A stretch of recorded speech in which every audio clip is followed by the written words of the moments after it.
নির্বাচনের গরম হাওয়া লেগেছে লেগেছে, নির্বাচনের গরম হাওয়া লেগেছে।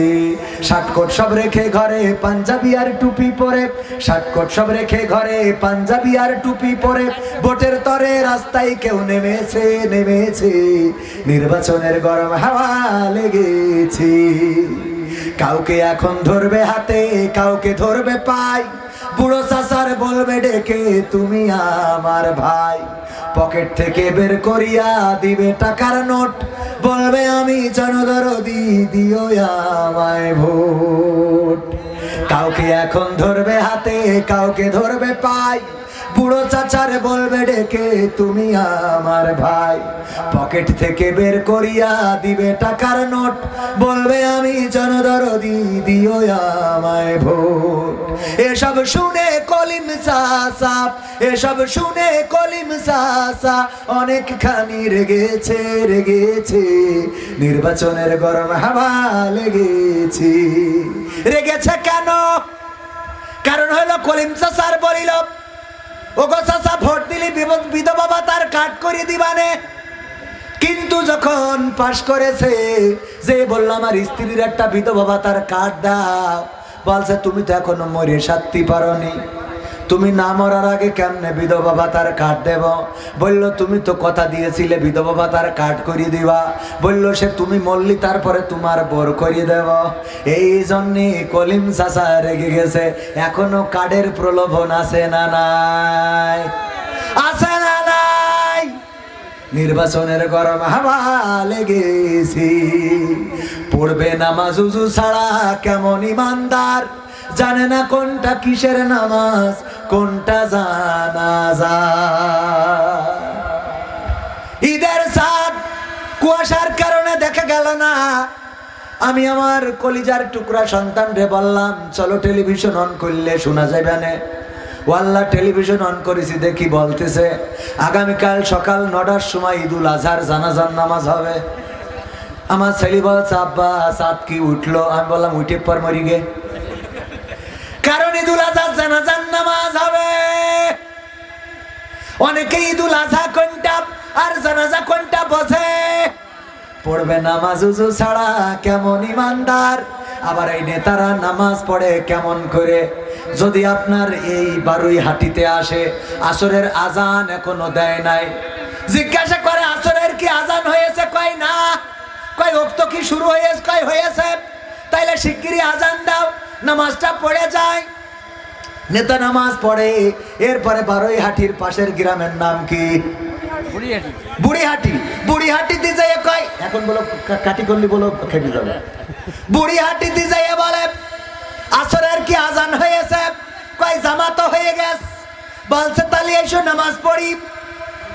পিএস বলতেছে আপনি না বারুইহাটি থেকে পড়িয়ে আসলেন?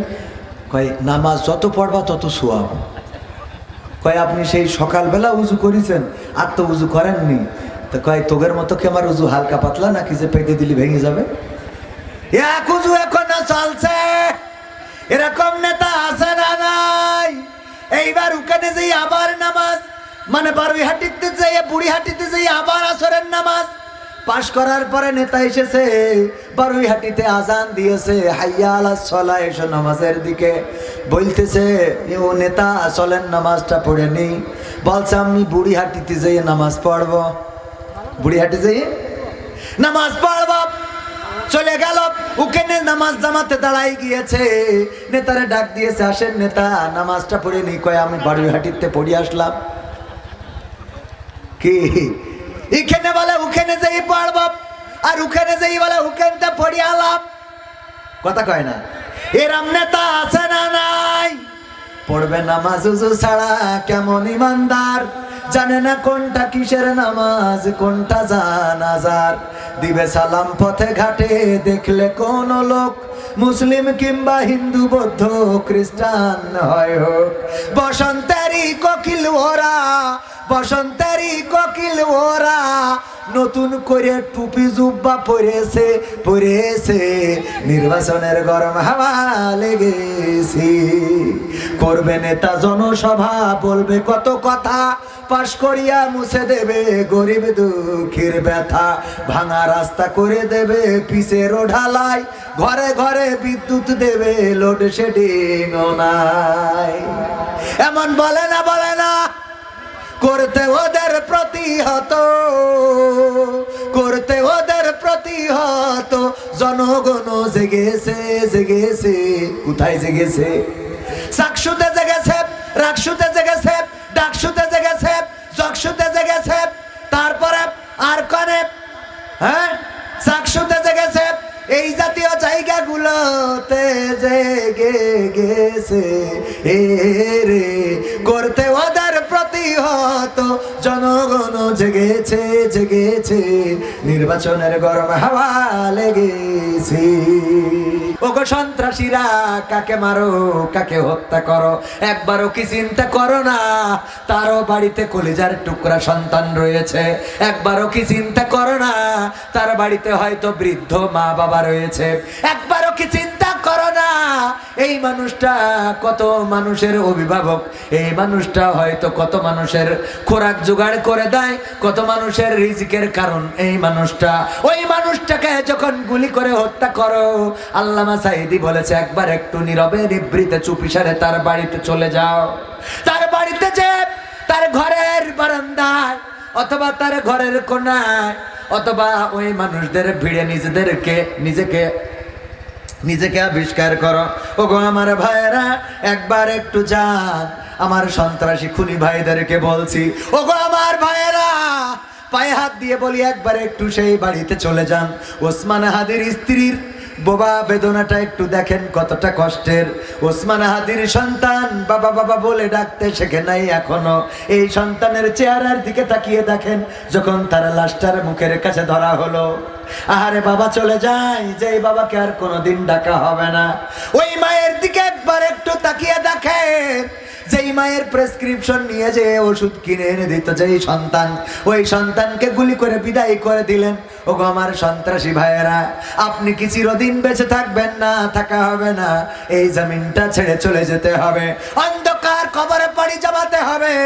আপনি যেই আঙুলটা দিয়ে শুট করেছেন, ওই আঙুলটা দিয়ে শুট করলেন, দেখেন তিনটা আঙুল কিন্তু আপনার দিকে ফিরে আছে। এই তিনটা আঙুল বলে দেয়, ও আল্লাহর বান্দা, যেই আঙুল দিয়ে শুট করো, একটা গুলি চালাইছো, তিনটা গুলি কিন্তু তোমার বুকে লেগে যেতে পারে। এই আঙুল দিয়ে অনেকেই হুমকি দেয়, এই আঙুল দিয়ে বলে সাবধান হয়ে যাও। যখন এভাবে আঙুল দেখায়, তিনটা আঙুল বলে দেয়, একটা আঙুল তো দেখাইলা তার দিকে, আর তিনটা আঙুল তোমার দিকে, মাথায় রেখো, এটা সুদে আসলে পরিশোধ হবে। হয় না? হয় না? 41 সাল পর্যন্ত ক্ষমতায় থাকবে, আলেমদেরকে ফাঁসির কাস্টে ঝুলালো। বিএনপি জামাত শিবিরের নামে মামলা ছিল না? ছিল না? ভার্সিটিতে রাজনীতি করার অধিকার ছিল না? 41 সাল তো আসলোই না, তার আগেই চলে যাওয়া লাগলো। আবার এখন প্রতিটা ভার্সিটিতে জিতে যায় হুজুরেরা, দাড়িওয়ালারা, টুপিওয়ালারা, নারায়ে তাকবীর স্লোগান দিল আমার বোন, আর মাইকটা কেড়ে নেওয়া হলো। ওই মাইক কেড়ে নিয়ে তাকবীর স্লোগান ওখানে সাময়িক বন্ধ করতে পেরেছো, কিন্তু আমার রব ওয়াদা করেছেন, ইউরিদুনা লিউতফিউ নূরাল্লাহি বিআফওয়াহিহিম আল্লাহু মুতিম্মু নূরিহি ওয়ালাউ কারিহাল কাফিরুন। আমার আল্লাহ বলেছে, তুমি যতই মুখের ফু দিয়ে আমার দ্বীনের আলোকে নির্বাপিত করে দিতে চাও, আমি বলে দিচ্ছি, মনে রেখো, মাথায় ঢুকাই নাও, এই কথাটা মাথার মধ্যে ভালো করে পুশ করে নাও। আমি আল্লাহ আমার দ্বীনের আলোকে, আমার তাকবীরের স্লোগান আমি উজ্জীবিত করে রাখবো, আমি প্রজ্বলিত করে রাখবো, যতই তোমাদের কলজের মধ্যে জ্বালা পোড়া হোক না কেন। আল্লাহর তাকবীর উচ্চাকিত হয়েছে না হয় নাই? সবাই বলেন লিল্লাহি তাকবীর, লিল্লাহি তাকবীর। আল কোরআনের আলো, আল হাদিসের আলো, আমার নেতা তোমার নেতা, নারায়ে তাকবীর। দিল্লি না ঢাকা, দিল্লি না ঢাকা, বাংলাদেশ বাংলাদেশ।